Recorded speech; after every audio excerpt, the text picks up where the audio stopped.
Selamat datang kembali di pembahasan kita. Hari ini kita mau coba gali lebih dalam nih sumber-sumber yang udah Anda kasih. Kita fokus ke surat Rasul Paulus buat jemaat di Roma ya. Iya, betul. Terutama di bagian awal-awal itu yang kerasa banget kerinduannya, sekalian kita lihat prinsip-prinsip doa yang relevan dari situ dan ayat-ayat lain. Sip. Jadi kita punya kutipan dari Roma 1 ayat 8-15. Terus ada beberapa ayat pendukung soal doa juga. Tujuannya, ya itu tadi, memahami hati Paulus dan dapat insight praktis soal doa dari Alkitab. Oke deh, langsung aja kita bedah Roma 1 ayat 8-15 ini. Di bagian ini, kerasa banget ya ungkapan syukur Paulus itu loh. Meluap-luap gitu, karena iman jemaat Roma udah kesebar kemana-mana. Bener, terus ada kerinduan yang dalam banget buat ketemu. Bukan sekedar hai apa kabar, tapi benar-benar buat saling nguatin iman. Sama dia berharap ada buah pelayanan di sana. Kuncinya, dia terus doain kesempatan ini. Iya, persis. Rasa syukur sama kerinduan itu jadi kayaknya inti pesannya di situ. Kalau kita coba rangkum pakai 5W+1H, gini kira-kira. Siapa? Ya jelas Rasul Paulus. Oke. Apa? Dia ngungkapin syukur buat iman jemaat Roma sama kepingin banget ketemu mereka buat saling nguatin iman gitu. Kapan? Ini ditulis sekitar tahun 57 Masehi, kemungkinan dari Korintus.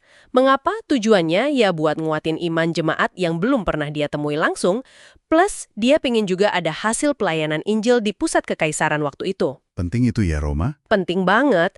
Bagaimana? Ya lewat doa yang gak putus-putus, sama semangatnya yang tinggi buat ngabarin Injil ke semua orang. Wah, ringkasan yang mantap.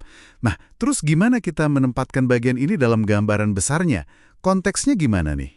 Oke, jadi gini, tepat sebelum ayat-ayat ini, di 1:17, Paulus baru aja ngenalin diri sama ngasih dasar Injil yang dia bawa. Perkenalan dulu ya. Betul.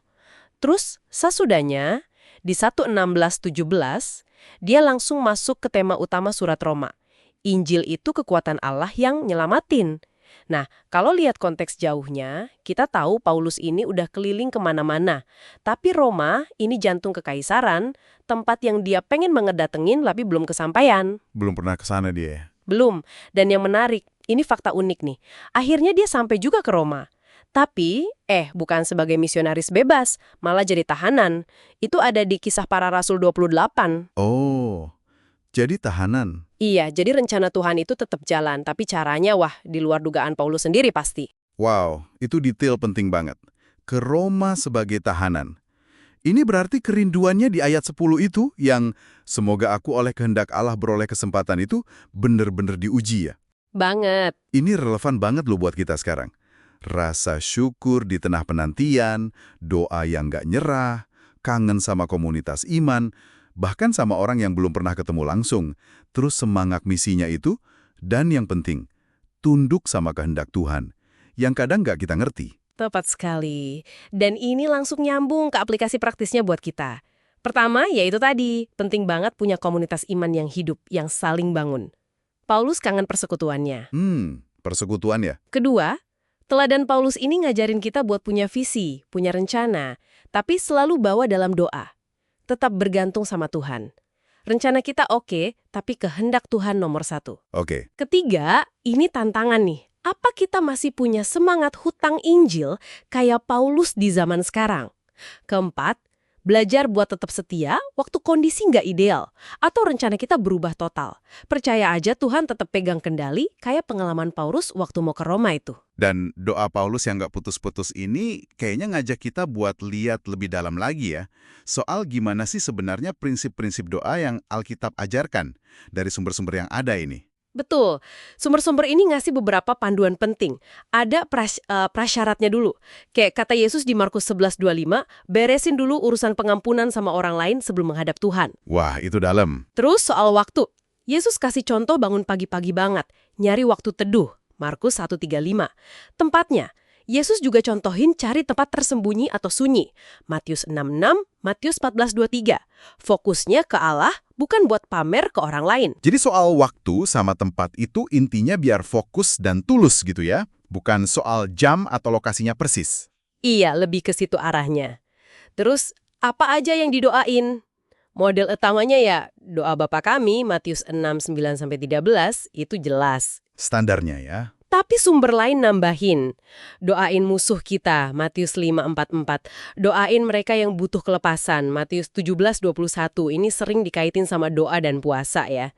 Berdoa supaya nggak jatuh pas dicobain, Matius 6:2-41. Minta perlindungan dari bahaya, Lukas 21:36. Doain orang-orang yang kita layani, kayak Paulus buat jemaat Roma di Roma 1:9-10. Dan satu doa Yesus yang penting banget, kesatuan gereja, Yohanes 17:21. Banyak juga ya cakupannya. Terus soal konsistensi. Nah, ini menarik. Yesus kan pernah negur muridnya yang tidur, padahal diminta nemenin doa sejam aja nggak kuat, Matius 26:40. Kontras banget sama teladan Daniel. Dia pejabat tinggi, super sibuk pasti, tapi tetap komit doa 3 kali sehari, Daniel 6:11. Ini bukan soal lama doanya doang, tapi soal prioritas sama disiplin rohani. Berdoa 3 kali sehari kayak Daniel di tengah kesibukan, itu kayak komitmen nge-gym ya, tapi buat jiwa. Mulainya mungkin berat, tapi kalau konsisten, wah efeknya kerasa banget pasti. Bisa dibilang gitu. Jadi kesimpulannya nih buat Anda semua yang dengerin, kita udah lihat tadi kerinduan Paulus yang gede banget, yang dibungkus doa sama iman. Terus pentingnya komunitas, sama prinsip-prinsip doa yang konkret dari Yesus dan Daniel. Iya, jadi ada benang merah yang kuat ya, antara kerinduan rohani yang menyala-nyala kayak Paulus pengen ke rumah, dengan disiplin doa yang tekun, yang terjadwal, kayak yang Daniel lakuin tiap hari. Kayaknya saling nguatin gitu. Nah, sebagai penutup nih, ada satu pemikiran buat Anda renungkan di rumah. Daniel itu pejabat tinggi loh, tanggung jawabnya gede, tapi dia bisa loh ngukir waktu 3 kali sehari buat doa yang fokus. Di tengah kesibukan Anda, tuntutan hidup Anda sekarang ini, gimana caranya Anda bisa ciptain ruang dan waktu yang konsisten buat berdoa? Mungkin ada komitmen baru yang perlu Anda buat. Oke, terima kasih banyak sudah menyimak pembahasan kita kali ini. Sampai ketemu lagi.